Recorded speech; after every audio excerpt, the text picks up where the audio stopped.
beginning to realize that possibly every suffering is a consequence of conflicting desires. Today morning I reached Gurdwara Sahib late and I was suffering because I wanted to be there on time. But then why was I late? Because I was recording videos. So I had these two desires that I wanted to continue whatever video I was recording, and that's why I got late. But then I also had a desire to be at Gurdwara Sahib on time. So there was a conflict and I had to choose one of those two desires and ended up choosing one of those. And then I was suffering because I did not choose the other one. So in a way, life presented me with an option to pick one of those, but I did not like life.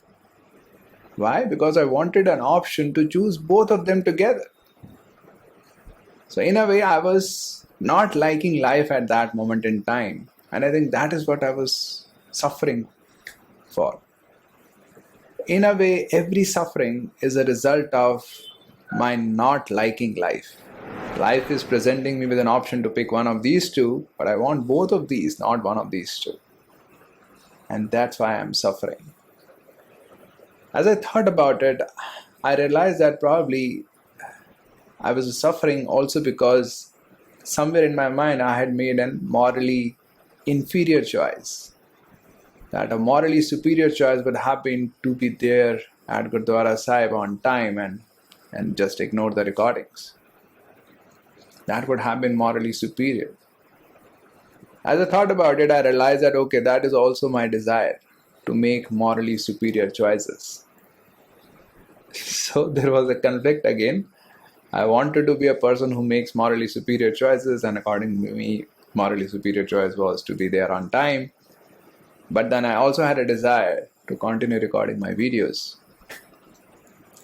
So in that case, this is also a conflict of desires. But when I realized that essentially it's just a conflict of desires I'm suffering for, then a sense of acceptance came over me that okay, this conflict is going to be there throughout my life. Till when am I going to suffer? There's always going to be a conflict. Of course, there may be times when I can choose both of these things or whatever things I want to choose at that moment in time. But there are going to be situations in life when I'll have to make a choice. Would I continue to suffer throughout my life whenever life presents me with an option to pick one of the two desires? Possibly not.